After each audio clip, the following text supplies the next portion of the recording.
You ready? I was born ready.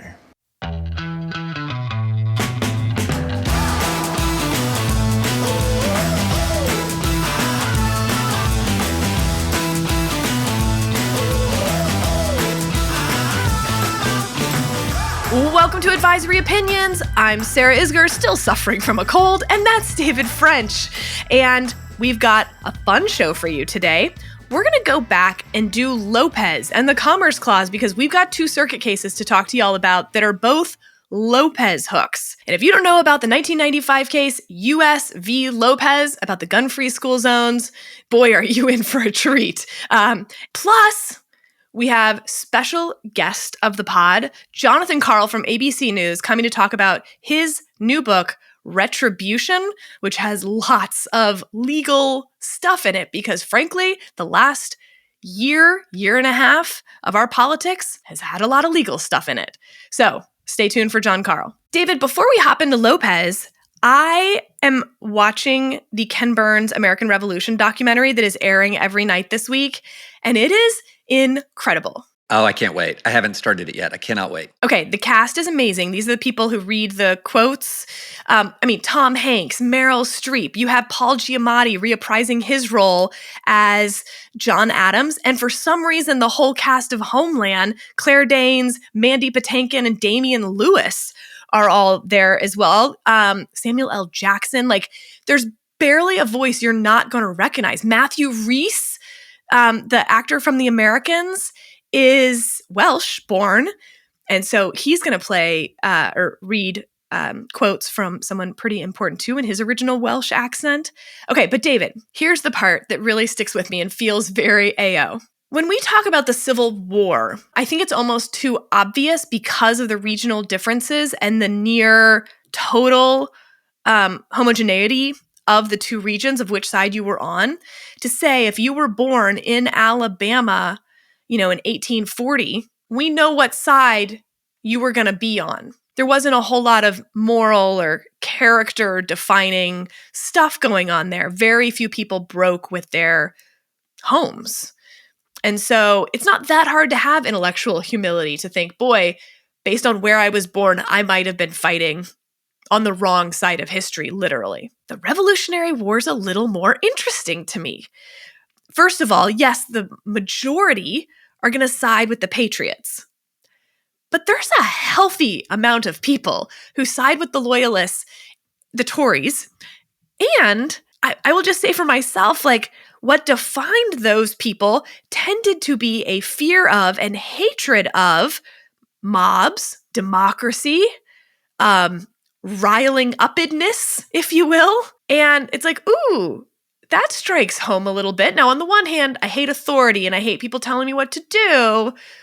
But on the other hand, I am also not a big fan of, going where the mob leads and propaganda type stuff. And I don't know. I have a friend who swears he would have been a Tory. I'm not sure he's right about that, but I really appreciate him saying that because I think it should make us all kind of think to ourselves, I wonder what would have defined me more. This part of my personality, this part of my character, and which side I would have taken up for. Sarah, I have thought about this question so much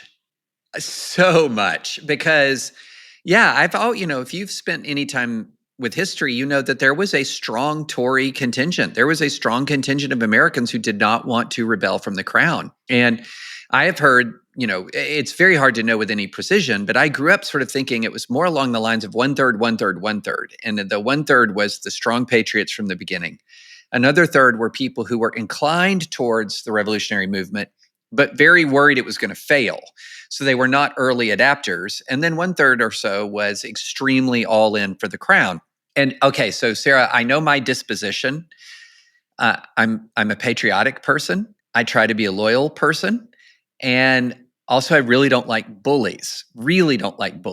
And how do you combine all of those things? And I don't like mobs.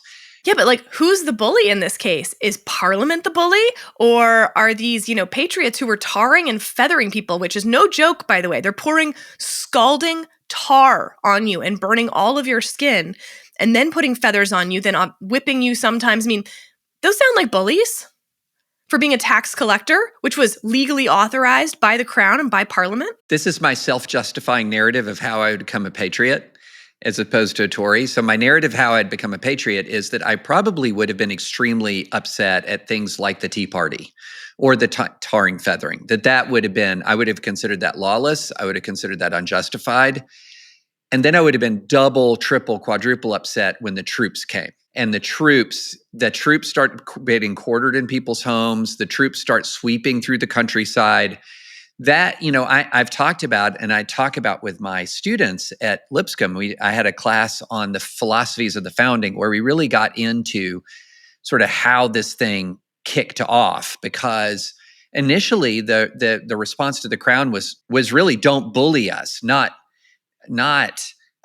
was not let us become an independent nation. And only when the bullying just wouldn't stop. I mean, the Continental Congress, from the First Continental Congress to the Second Continental Congress, changed. And so I've talked about how manageable disputes can become unmanageable by excessive response. So that's how I tell myself I would end up at Patriot. But there's a narrative where I would not have ended up at Patriot, where, depending on the severity of the tarring and feathering, depending on sort of the climate and location where I was, that would I have seen the intervention of redcoats as a sad necessity? I don't know.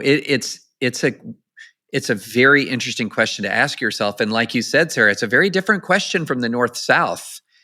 Very different question. The number of people in the South who said no to the South, very small, very small. George Thomas being General Thomas from Virginia, the great Union general, the Rock of Chickamauga, is probably the most notable example of a Southerner who stayed with the Union Army.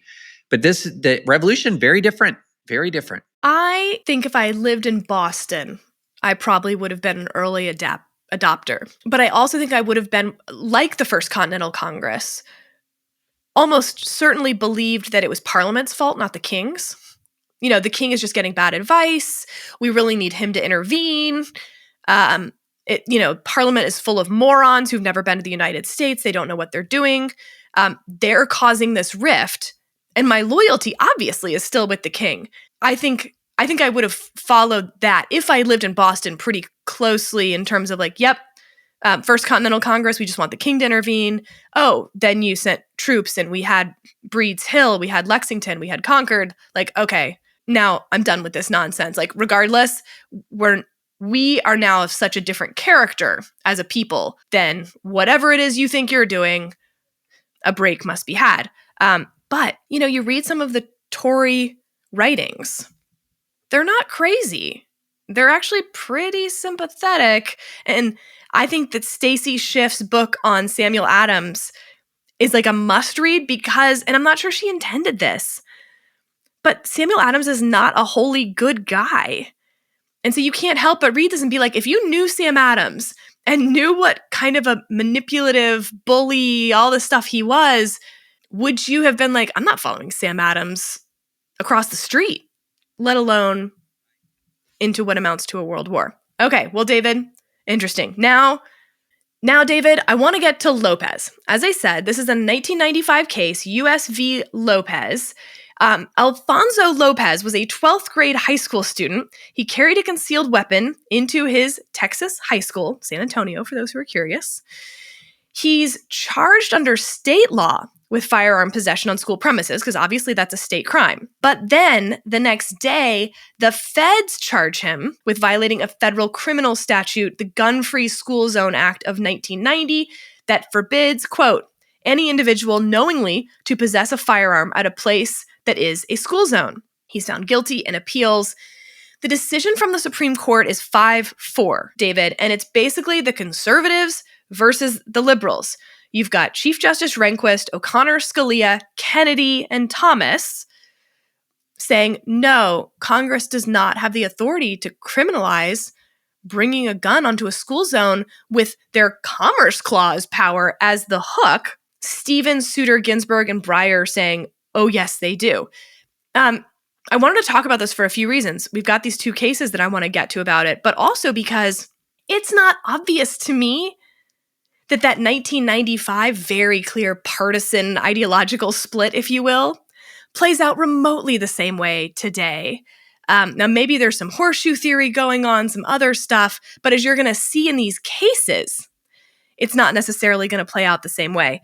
The argument from the majority goes something like this. If gun violence affects the economy, and that affects education, and that affects interstate commerce, and that's how Congress is going to be able to have federal laws about guns in school zones, then the Commerce Clause is no limit whatsoever on Congress. Congress would then be able to federalize anything. There would be no separate police power for the states at all.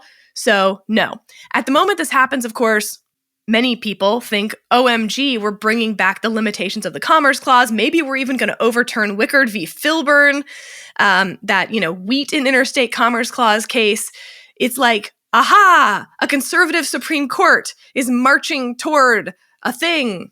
There's one more case called Morrison on the Violence Against Women Act, and that's pretty much it. And this whole thing is going to die. Except, David, we have 2 circuit cases this week. One is going to be about a very famous murder that we talked about extensively on this podcast, the murder of Ahmaud Arbery in Georgia many years ago when we first started. The other one is going to be about 922G, that law criminalizing someone who has been convicted of a felony from possessing a gun. I want to start with the Ahmaud Arbery case. I know you remember this really well. Do you want to tell us the facts of this case? Yeah, the basic facts of this case. The facts of this case are awful.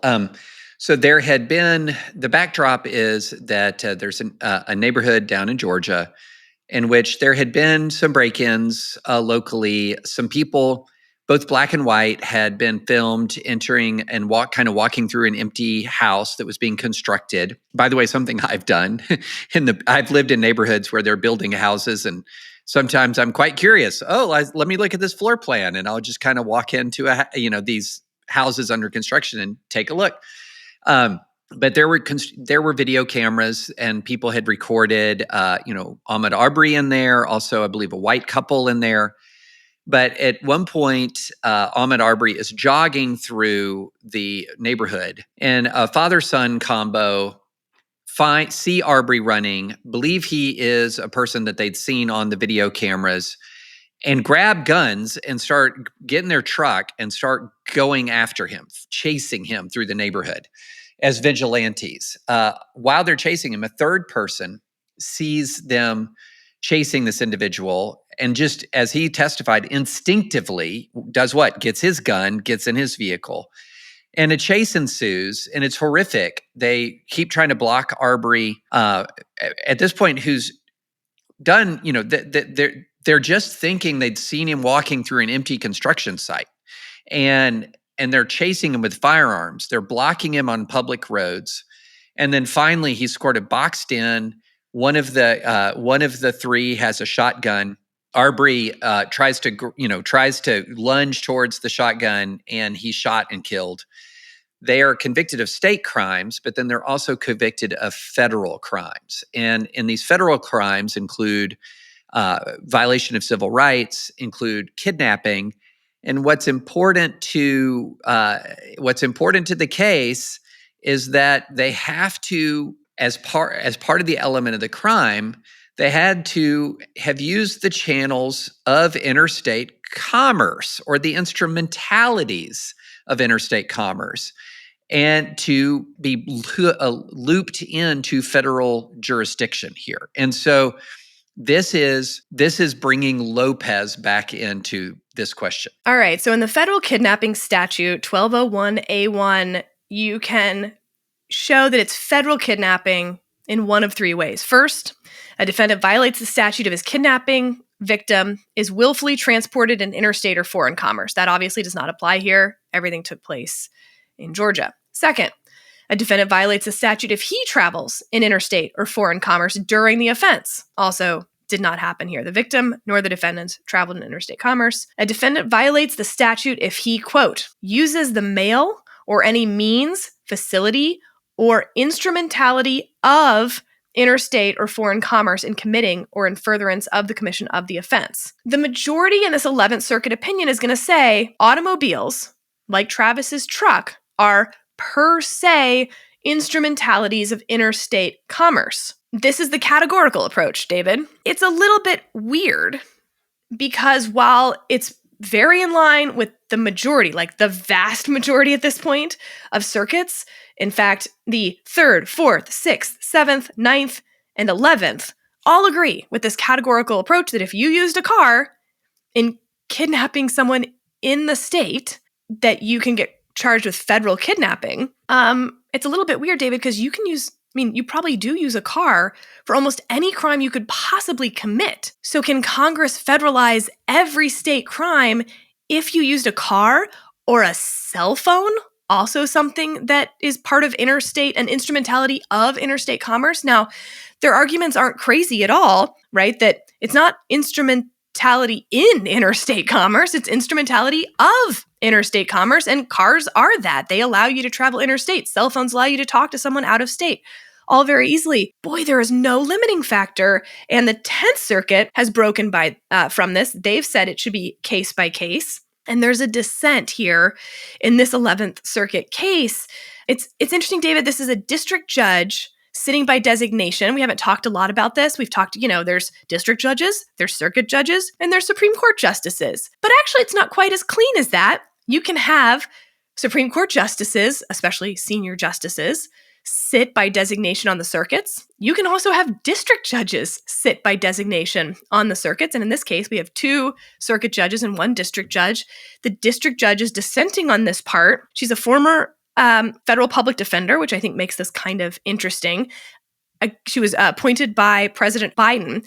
And this is what I mean by that sort of 1995 ideology doesn't look the same as 2025 ideological differences, because she's the one who's going to say, this can't be the Commerce Clause anymore. The liberal, so to speak, on this panel. And it's the conservatives, Judge Lisa Branch and Judge Britt Grant, who are like, nope, categorical approach. The car, instrumentality of commerce, no problem. The district judge, by the way, makes this argument about the 2006 amendment to the kidnapping statute that adds this instrumentality of interstate commerce language, and is basically like, that amendment can't possibly mean all cars. So sort of no matter what way you look at it, constitutionally, this would be too broad. It would not limit the commerce power at all. And then statutorily, the text doesn't really make sense because of how this amendment was added in 2006. And you've got Lopez, which is clearly meant to limit the federal government's intrusion into state police power. That's why they strike down the gun-free school zone. And in fact, in Lopez, they have the substantial effects test, which, by the way, Justice Thomas hates. Lots of conservatives sort of hate, but whatever.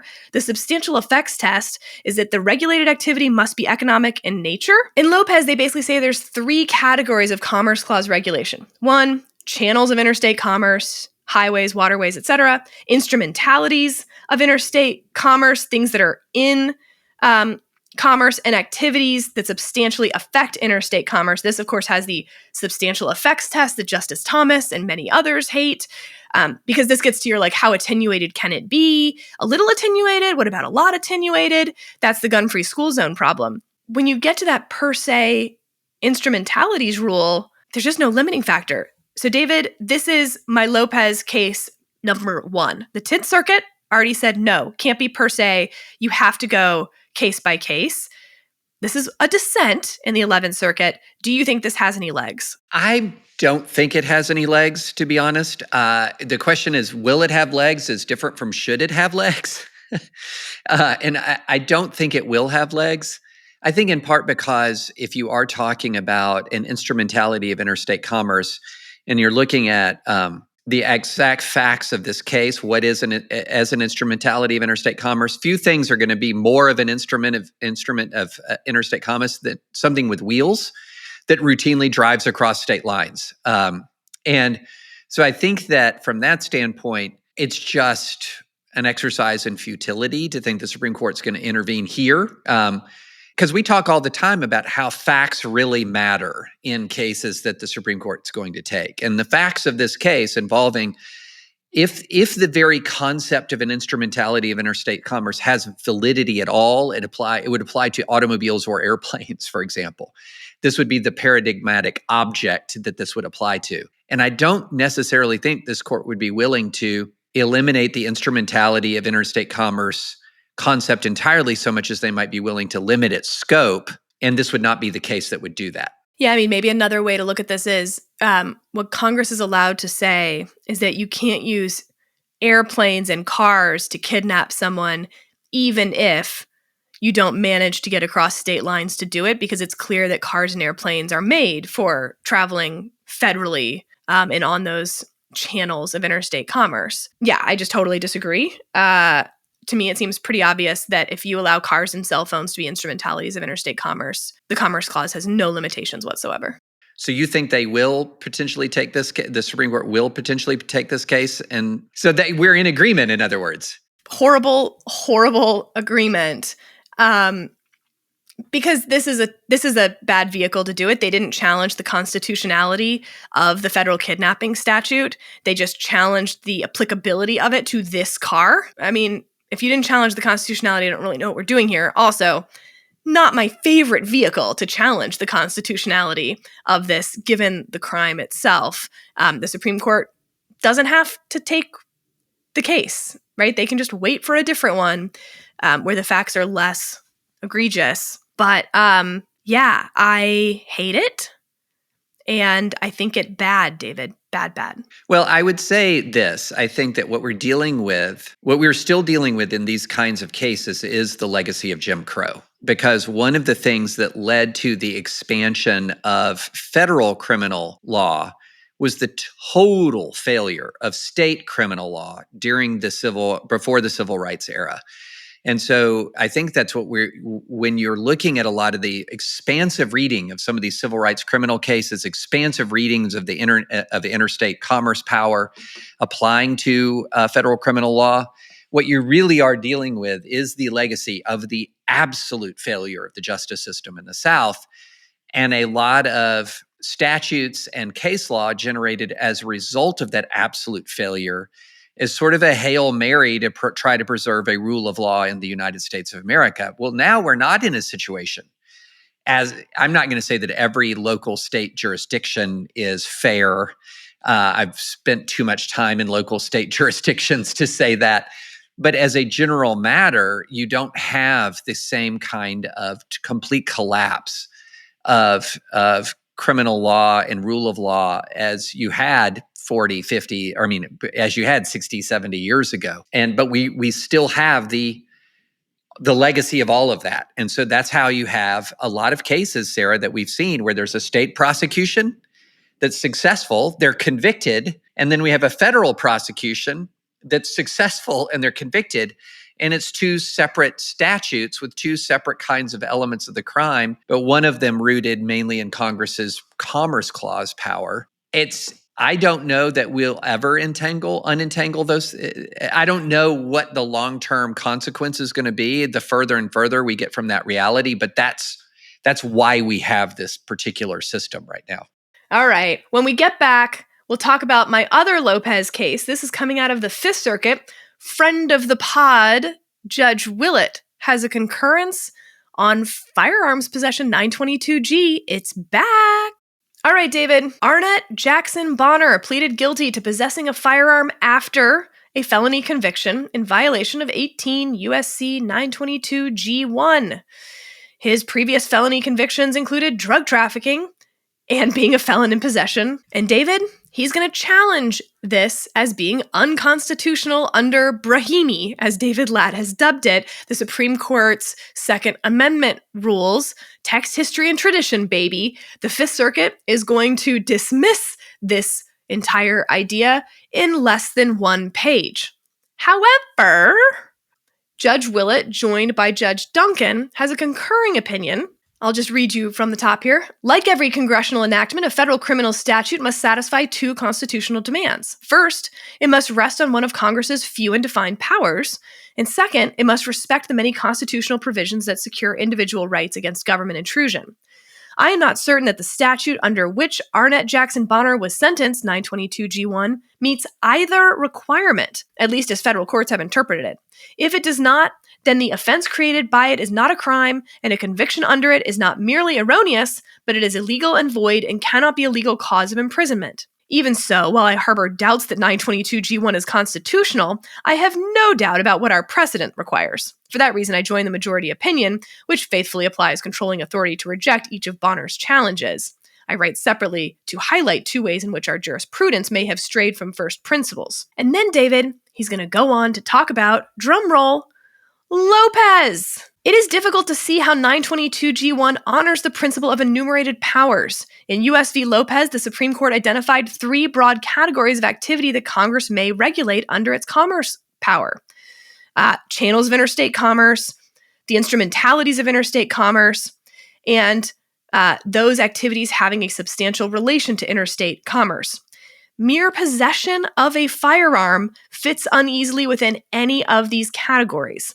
The closest candidate might be activities that substantially affect interstate commerce. After all, some have argued that widespread firearm-related crime has a substantial effect on the national economy. But whatever the effect of such widespread crime, the economic consequences of Bonner's individual act of possession is hardly substantial. At best, 922G1 can meet the substantial effects test only by aggregating the impact of all firearm possession by felons. Yet, aggregation is ordinarily appropriate only when the underlying activity is economic, and firearm possession is not. As the Supreme Court explained in Morrison, that other case, the only other case, David, about Commerce Clause from the 90s, the Constitution requires a distinction between what is truly national and what is truly local, and it is indeed hard to imagine a more local crime than this. So, David, what about this? What about the paradigmatic federal gun crime, felon in possession, 922G1? This isn't in possession of a gun while you're using drugs. This isn't in possession of a gun when you were convicted of tax evasion 20 years ago. This isn't possessing a gun when you were under a domestic violence restraining order that was not given criminal due process.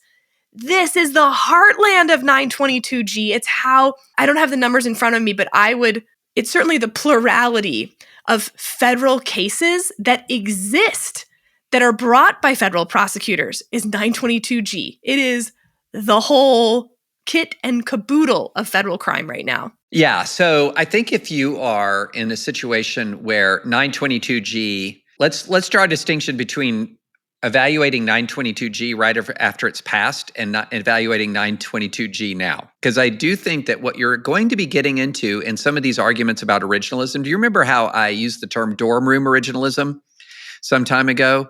Which is sort of, and to refer to what I meant by dorm room originalism is that is essentially originalism without stare decisis. That's what dorm room originalism is. In other words, you just walk in and you say, what is the originalist position here, devoid of any and all other context?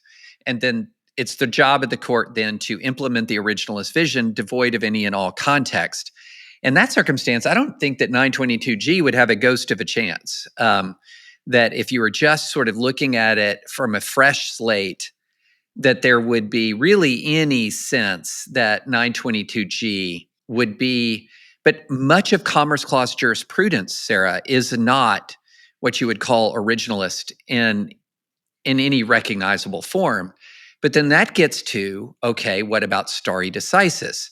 How much are we going to walk in and sort of unring the bell of federal regulation, unring the bell of federal criminal law? How much are we going to completely sort of disrupt the operation of federal law enforcement and federal economic regulation? That's where I think the just brass tacks becomes, look, if we were writing with a blank slate, this would not have been constitutional. We're not writing with a blank slate. There are consequences to our decisions. We're not going to unwind the federal criminal legal structure. We're not going to unwind the federal economic regulatory structure. So I wonder, this is again one of these will versus should. And I don't think that they will take a second look at this. I'm not sure that they should take a second look at this because I do think that there are stare decisis elements that come into play here that I'm I'm not sure it's the role of the court to just step in, decide sort of from the Platonic form of originalism, and then just steer all of American law into that direction. Interesting.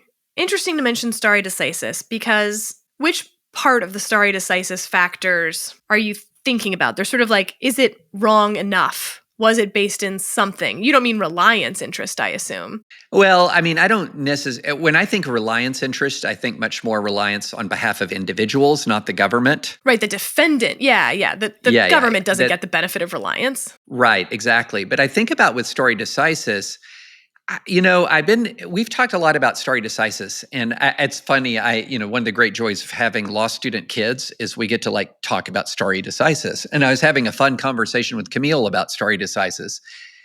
And I said, I'm a little uncomfortable with the statement that stare decisis is about preserving wrong precedent. I think stare decisis is much more about how large of a zone are we giving to debatable precedent, which is a difference between, so I don't think of law, and if you've listened to this podcast, I don't think that the way you think about law should be that there are some decisions that are clearly wrong, and there are some decisions that are clearly right, and there's a lot of decisions that are quite debatable and gray. And I think that for me, stare decisis is how much do you defer to the grayness of it, and how large of a zone of gray. And so to me, stare decisis is dealing with the doubtful precedent, not the clearly wrong precedent, but the doubtful precedent. And that's when you begin to get into what are consequences, what are the practical realities and effects of overruling doubtful precedent. And so I think of it much more on a spectrum, not a black and white, when am I going to uphold something that I believe to be wrong? Much more like, when am I going to uphold something that if I was looking at it in first impression, I would say, this is wrong. But it is a tough call. It's a tough case. Is maybe a different way of thinking about this. Two things. One, don't revisit things that you're not sure were wrong. Like it's a revisiting question. Maybe if you had the case in front of you and you had to go through all the things to really think about how you'd come down, your back of the envelope calculation right now is like, I don't know, it'd be close. I think it might have been wrong, but you don't even need to revisit it. That's part of stare decisis. And second, the difference between methodology and outcome. There's no question that the methodology used would be different now in a bunch of these Commerce Clause cases. Although, funny enough, Commerce Clause is one of the areas where originalism really did flex pretty early. But as we talked about, the conservative legal movement is both the Commerce Clause, FDR side, big government, federal, doing everything part, and the progressivism side, unelected bureaucrats exercising power. That those two are animating principles that the conservative legal movement pops up to fight against. So Commerce Clause is one of the animating principles, but nevertheless. So it's like the revisiting side, if you think something was egregiously wrong, then you should revisit it. If you're not sure, or it might have been wrong, or whatever, like just don't even dig in. Don't open that can of worms. That's stare decisis. And the second part is just because a different methodology was used, and you think it might have been wrong, and if you used a new methodology now, you would come out differently, that alone is also not a reason to revisit. Does that sound like what you're saying, David? That's tracking the way I'm thinking about stare decisis, and also think it tracks. So if you're looking at, for example, Dobbs, and one of the things that we have said a million times is there's just never been anything like an originalist argument that Roe was properly decided. And then the reliance interests are just completely different. And then but there's a reason why the court said so very clearly, and Justice Alito said so very clearly, this case is just different. This case is different from Obergefell. This case is different from many other cases in which there had been an originalist minority that had dissented, say, in Obergefell. And still they're saying this case is different. Now, in that case, Obergefell, it's almost certainly because of the reliance interests. But I do think that the court looks at different. I do not think that the court looks at every single case or anywhere close to a majority of the court at a blank slate and says, what is the originalist answer here without regard to all that came before? And that's just not how they do jurisprudence. All right, David, when we get back, we're going to talk to John Karl from ABC News about his new book, Retribution. Buckle up, folks. Jonathan Karl, thank you so much for joining us. Hey, it's an honor. Thank you for having me on the podcast. Now, look, this is your fourth book in kind of a series, if you will. We started with Front Row at the Trump Show, Betrayal, then Tired of Winning, and now Retribution. You've been busy. Yeah, it's we're about 5 years, almost 6 years since the first book. When I set out to do the first book, it was definitely not to be the first part of a 4-part series. It was definitely to be a one and one only. And the second book I wrote was called, the subtitle is important because it's Betrayal, the Final Act of the Trump Show. So anyway, yeah, it's been a process. Now, Retribution obviously comes from Donald Trump's campaign and his presidency, but more than that, it comes from the phrase "come retribution." Will you history nerd with us a little bit? Yeah, of course. Yeah. Come Retribution. There's a book actually called Come Retribution, which is about the Confederate plot to kidnap or assassinate Abraham Lincoln, and it comes from the code word for the Confederate Secret Service in discussing this plot. And I didn't know any of this, by the way, even though I've spent a fair amount of time covering, and reading about. I didn't cover the Civil War; that was before my time. But it was Steve Bannon who referred to that first speech where Donald Trump uses that phrase, "I am your retribution." It was actually at CPAC. It wasn't his Waco speech, but it was at CPAC, a couple of months after he announced he was running for president for the third time. And Bannon kept on referring to it as the Come Retribution speech. And he kept on saying it. And then I found the connection and I asked Bannon, oh yeah, that's what he meant. I mean, not in the case that he was like, that we're trying to assassinate Abraham Lincoln, but it was about, the South's feeling that they've been aggrieved by the North and they wanted to get back at it. So anyway, but yes, Come Retribution. Okay, so this book is really meant to trace Trump's campaign. Well, the 2024 campaign. You have a lot of reporting on Biden and Harris as well. And the very first part of Trump's presidency. And so why are you on a legal podcast, some might wonder? Because as I read this and as, we looked back on this was one of the most legal presidential campaigns in American history that turned on so many legal questions and decisions, and the Department of Justice obviously playing an enormous role. Donald Trump had 4 different criminal indictments brought against him, 2 from Biden's Department of Justice, 1 in New York, 1 in Georgia, as we know.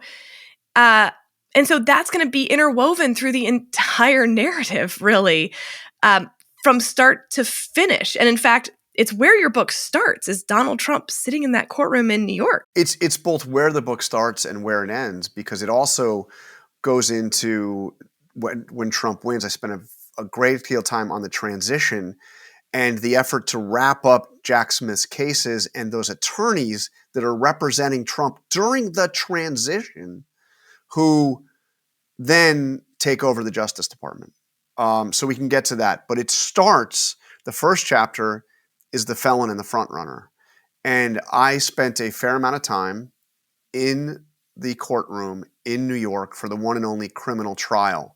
You had the four cases that led to indictments, but obviously there was one criminal trial. And I was in that courtroom at 100 Center Street. You guys have both been there, I assume, in southern Manhattan. It's a beautiful old building that is quite decrepit because it's hasn't been gotten a good cleaning probably since it was built in the 30s. I described kind of walking into that place, and the first thing I noticed was a big old rat trap. One of those black plastic traps right by the entrance, and then signs in the hallways that say danger because there's asbestos removal going on. The flickering fluorescent lights, the dirty marble, the elevators that only occasionally worked. Anyway, that's where Trump had to go every day for about 6 weeks, 4 days a week, no trial on Wednesdays. And, he used that, as you remember well, he used the hallway outside that courtroom as his campaign stage. But more importantly than that, because we saw all that play out, it's the way that experience solidified in his head what he had said months earlier about "I am your retribution." He was seeing an election where, the stakes couldn't have been higher for him personally. He either faced the real possibility of prison, or at least spending the rest of his life staying out of prison, or getting elected and seeing that all go away and becoming, thanks to a Supreme Court decision in part, but not only, becoming the most powerful president of our time. So a question about this. One of the things that I've long thought is that this first case against Trump set the tone for all the cases that followed in the most unfortunate way possible. And that this first case against Trump was the weakest by far. You had, for example, on this podcast, Sarah and I were completely united that this was a case that would not have been brought against anybody else. You had legal commentators across the political spectrum saying this thing shouldn't have been done. It was weak. It was trying to bootstrap a misdemeanor into a felony. This was a bad case. How much in your reporting did this matter at all, sort of to the narrative that flowed out from the other indictments? When you had the Jack Smith indictments, which were undoubtedly far superior legally to the original New York indictment, or did it just not matter at all? He could have been indicted. New York could have indicted him or not indicted him. Jack Smith could have been the only guy with the best possible cases, but it still wouldn't have mattered. Or did the New York case, in your view, set kind of a tone for how the public viewed, especially the GOP public viewed, all the cases that came after? If you really wanted to see Donald Trump held accountable for his actions, this was the worst possible scenario. A case, as you say, of weak legal ground, also not making much sense in terms of the public understanding of it. What is he being charged of? He hush money to a porn star, but he's not being charged with the hush money. That's not illegal. It's how he accounted for it, and it just didn't make a lot of sense. So it made it very easy for Donald Trump to get up there day after day and say that he's the victim of a witch hunt. It's like, look, they're making me do this because of an accounting, because I called a legal expense an illegal expense. He's not entirely wrong in that. It wasn't really a legal expense, but that's what we're talking about. Meanwhile, you had the classified documents case, which is the one that they feared the most. Where Trump is taking the nation's most sensitive military and most sensitive secrets, national security secrets, to his home in Palm Beach, Florida, leaving them scattered all around in ballrooms and bathrooms and storerooms, talking about sensitive matters that were clearly classified to campaign advisors, to all kinds of people. An Australian cardboard magnate is hearing Trump go on about these classified information about nuclear submarines. And that guy then is sharing it with a whole bunch of other people, Australians and journalists and all. Anyway, this was a very damning case, and the public got to hear not one whit of it outside of, the indictment. That never went to trial. January 6th, more difficult case perhaps, but also a much more damning set of facts. Never gets to go to trial. So this is interesting. Okay, here's the two things David and I agree on. We both agree the New York case, the worst case to go first, and really, to me, undermined the rule of law. This really was weaponization. They would not have brought the case but for Donald Trump running again, in my opinion. Like, they really did find the man and go search for a crime in that case because they had tried so many other things they thought he might have done. Okay, David and I also both agree that the classified documents case, strongest case by far, no question. Where David and I start to diverge is on that January 6th case.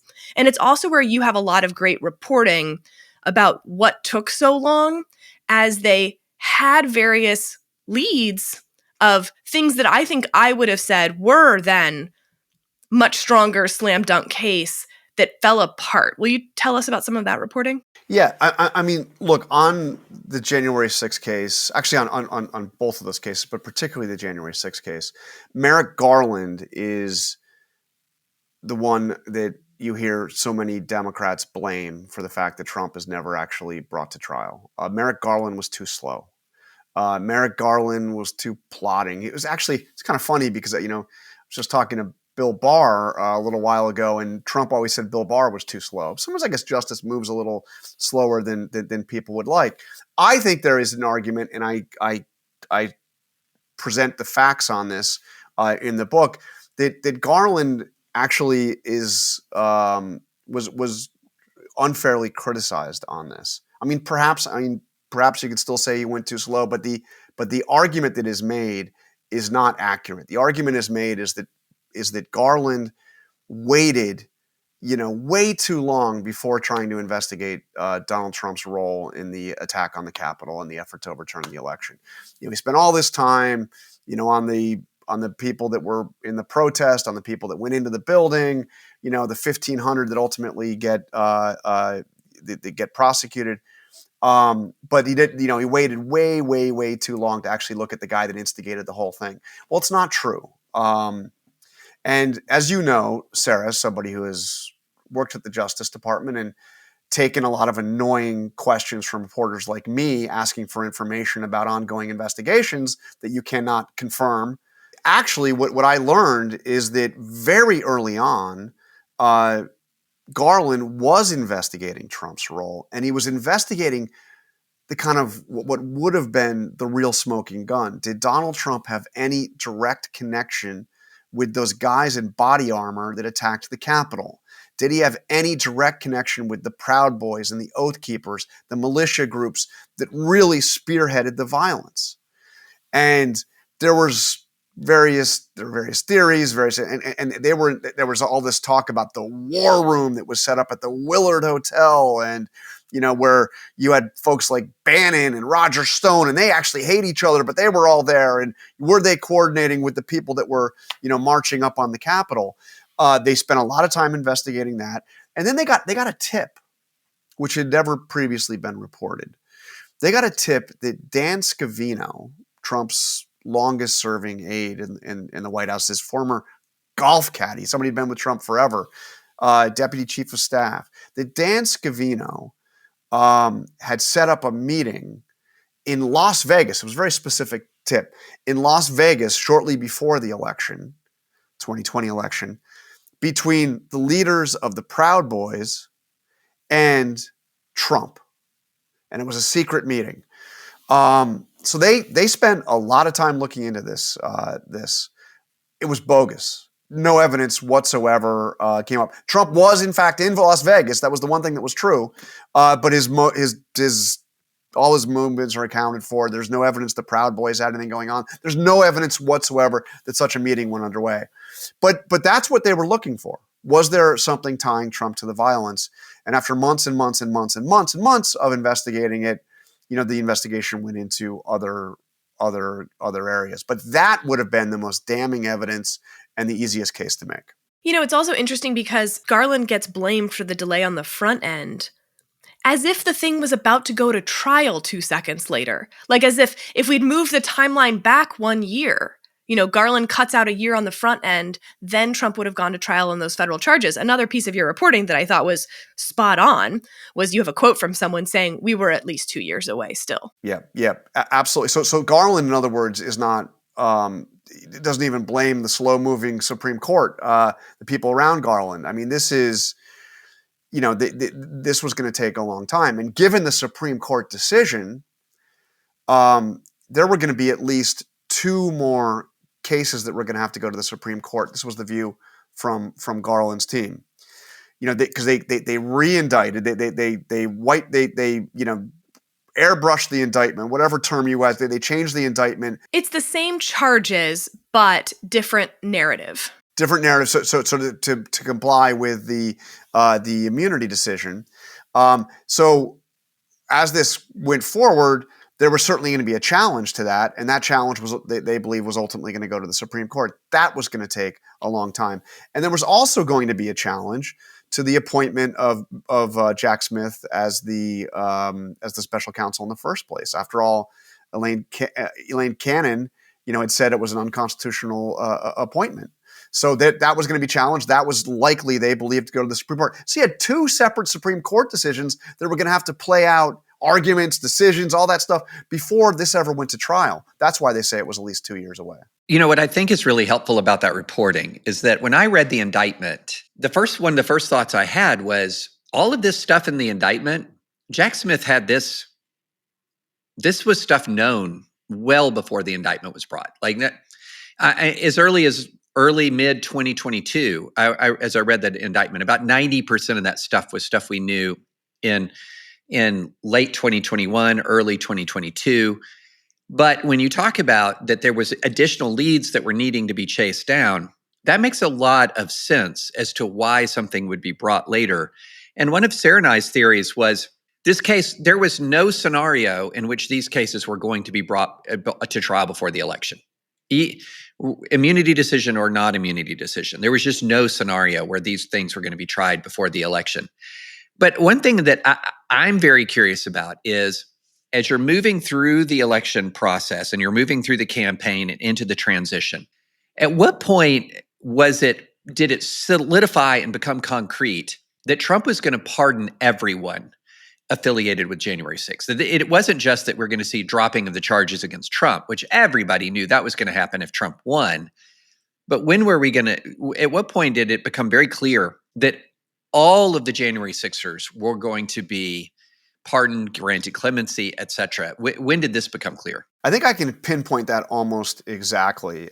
First of all, it was entirely unclear going into the election and in the immediate aftermath of the election. In fact, J.D. Vance famously went on television and said that, we're not going to pardon the guys that attacked cops, that beat up cops, or that broke into the building. We're gonna pardon the people that might have walked in because they were part of the crowd or whatever. He made it clear that this was not going to be the violent offenders. That's what he said.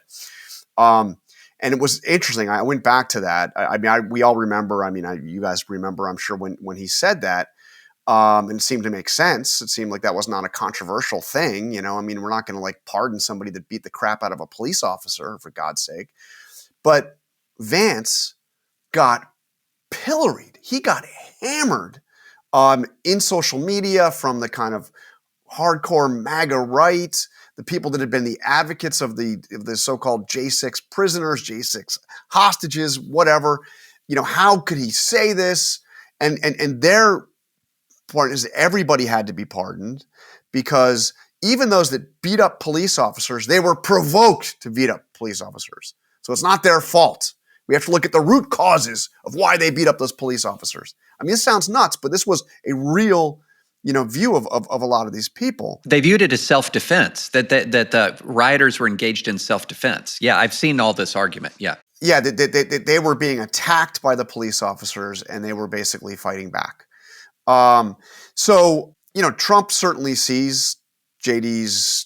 Vance's, the way he's get hammered at it, and J.D. Vance does this very awkward kind of, well, no, I didn't mean this, and I didn't mean that, and of course, and nobody's been more active on the cause of the J6 prisoners than me, and he really tries to walk it back.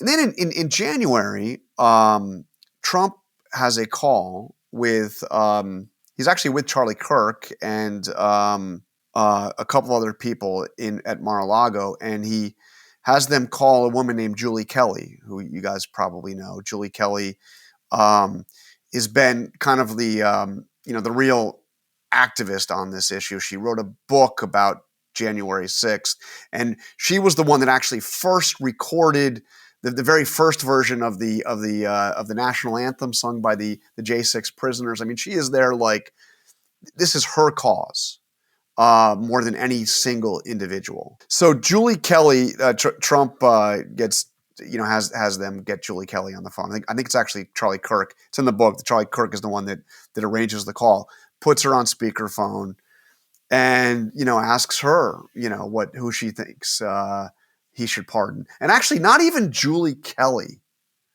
thinks that every single one of them should be pardoned. She thinks all the guys that beat up cops should be pardoned. Don't get me wrong. It's not those guys.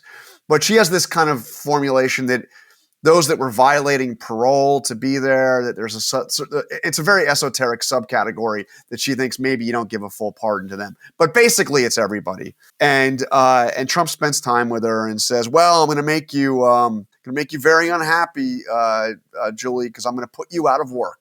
Because her entire career now has been like the advocate of these things. And he's basically saying, you're not going to have a job anymore because they're all going to be free. So it's at that point, the date is in the book. I think it's like January 10th or 11th, something like that. It's right before he comes in that he basically makes the decision. We're going to go all in on this. Now, there was some suggestion that because Biden issued his very controversial pardons on January 20th at 11:34 a.m., you guys know noon is roughly when we do this transition. That he's going to pardon all his family members and their spouses, all his siblings and their spouses, from any crimes they may or may not have committed over the past several years. That made Trump angry and made him decide, well, I'm going to go all in and do. But no, but the cake was baked here before. By the way, that pardon is a very interesting one that I get into, the last Biden pardons. This is after, he pardons Hunter in December. He does the pardons earlier for Anthony Fauci and the January 6th committee and Mark Milley and all of those earlier. This is right at the end. And I report that it was against the advice of his political advisors and absolutely against the advice of the White House counsel. And there was the decision to do the pardon actually comes as a surprise to Biden's inner circle. He does it. And there are so few people left working in the Biden White House that there's a real question, that there's a scramble to get it out. Do they still have access to their computers? Because everything starts to get shut off. And it was a real kind of a white-knuckled scramble for there were two people left in the White House press office, for instance. How do we get the press announcement out on this and release the pardons? I mean, they obviously did. I think they had a little help from the auto pen in terms of the actual signing of the pardon, which, as you know, pardon doesn't actually need to be signed, so that doesn't really matter. But anyway, what a case. We could do a whole separate book on the pardons of January 2025. And in fact, my favorite maybe piece of the whole book is the little vignette you do of the two people who rejected their pardons from Donald Trump and the history of rejected pardons. You go back to Andrew Jackson, a man there who was sentenced to die, and Jackson pardoned him. He rejected the pardon and gets put to death by rejecting the pardon because the Supreme Court's like, yeah, sure, you can reject it. It is an act of grace that can be turned away. And John, I was really counting on you to find the reason why he rejected that pardon from Andrew Jackson. But no. It's entirely lost to history. I spent a great deal of time, but it creates a Supreme Court precedent that you can reject a pardon, because it wasn't clear, because this is something that has been granted and the president has an absolute power to pardon somebody. But the Supreme Court, it was Justice Marshall. You can summarize the opinion better than I can. Says that this is actually an act of, it's an act of grace, an act of, it's a gift that can be rejected, basically. And there's a woman in Idaho who had been nicknamed the MAGA granny because she was a grandmother who came to the speech on the ellipse on January 6th, a total Trump supporter. She was, I think at the time, 67, 68 years old, something like that. And she follows the crowd up to the Capitol. She ends up being with the Proud Boys when they breached that first barricade on the West Front. She goes into the Capitol. She actually live streams it on I think it's Facebook and YouTube. Very, very tech savvy grandma. And she gets, she's broken the law.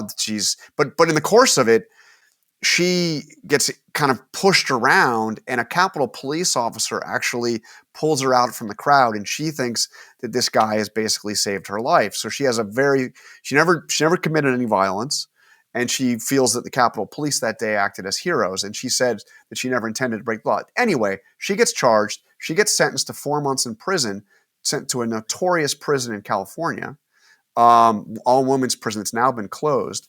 While in prison, Tucker Carlson takes up her cause. She hears about it a little while later when somebody visits her.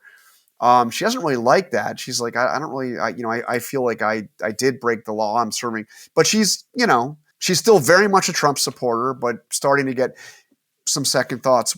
By the time, fast forward to the pardon happening, she's full on thinks that she acted totally wrongly, and that the sentence was entirely justified, and that if she accepts the pardon, that she is accepting the rewrite of history of January 6th and suggesting there was nothing done wrong.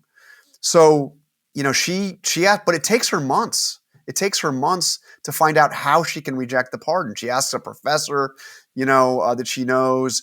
She hears that there had been a situation where the Susan B. Anthony, is it the library or museum, had rejected a pardon on behalf of Susan B. Anthony that actually Trump had given. And so she tries to, how could you do this? And she gets some advice. Finally, the Republican senator, one of the Republican senators, Jim Risch, takes up her cause, presents it to the pardon attorney, and she gets her pardon nullified. You have this footnote also about the other guy who rejects his pardon, Jason Riddle. And in rejecting the pardon, here's his quote: "Just because the guy who started the riot says it's okay, it means absolutely nothing." That's a neat thing to say. Okay, John, there's so much more we could have gotten to, the Jack Smith report stuff and the process by which that comes out. People are going to have to read the book for that, because I think it's really interesting about Todd Blanche and Emil Bovey, who's there. Here's the part that I think is the metaphor.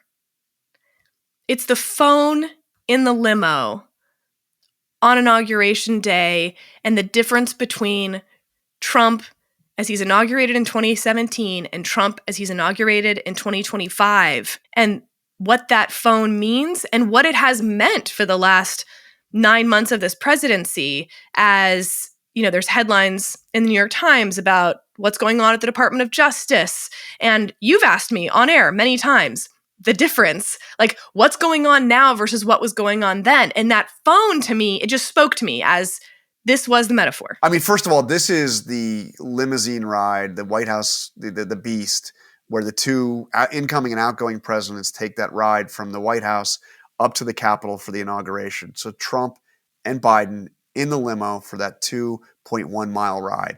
I knew when I was going to be writing this book that I would want to find out everything I could find about what was going on in that limo. It was not easy, and I did. What really triggered my interest, obviously just the fact that the two of them are together in a closed car is wild. But if you remember, when they came out of the White House, because there's a reception in the White House that Biden has invited Trump to, they come out of the White House, all the cameras are rolling, every network is carrying it live. Biden gets in the right side passenger seat. Trump walks around to the left side and then gets in. And as he's closing the door, you can kind of, you see there's a tinted window, but you can see a little bit. It looks like he's picking up something and going through it. And it looks like it's his phone, and maybe he's texting somebody, or what is he doing? So I just wanted to know what the hell was going on. And what I found out is that when Biden got into the car, he noticed on the armrest, there was a phone in his limousine. Now, that may not sound crazy, but this is the most secure vehicle on the planet, because it's about to hold 2 presidents. And also, there's a context here. The Israelis have used pagers, exploding pagers, to take out the Hezbollah leadership. I mean, is this a bomb or is it actually a phone? What is it? How did it get there? Biden's been president for 4 years. He's never once seen something in his limousine that he didn't put there himself or that he knew that his staff had put there. This was neither of those. So what I learned is Trump gets in, he sees Biden, and Biden starts asking this, what is this? Excuse me, guys, what is this? And Trump gets in, he picks up the phone, says, oh, it's mine. And I'm just looking, I just wanted to see what they're all saying about you. Oh, they're talking about what a great job you've done. Look, they're all saying such nice things about you, which by the way is weird too. But it turns out that Trump had somehow gotten his phone pre-positioned in Joe Biden's limo. This is clearly because his staff knows the Secret Service. They've served with him before. They know how things work. They were able to do this. I mean, a total violation of all protocol, but they knew how to do it. And they did it. And it's a metaphor for, they know the system now. And also, they're not going to abide by the basic rules. John Karl, the book is Retribution. It's a ride, man. I mean, it's a little PTSD, but it's a ride. And there's so much new reporting in it. It was a fun read. Thanks for coming. Oh man, David, I felt like there was so much we didn't get to. Oh, I know. Just the run up to the transition, the transition period, the immediate aftermath of the transition. There's so much there. There's a really big New York Times report that came out the day we recorded this, about 60 attorneys from the DOJ, former attorneys from the DOJ, talking about this, these last 10, 11 months.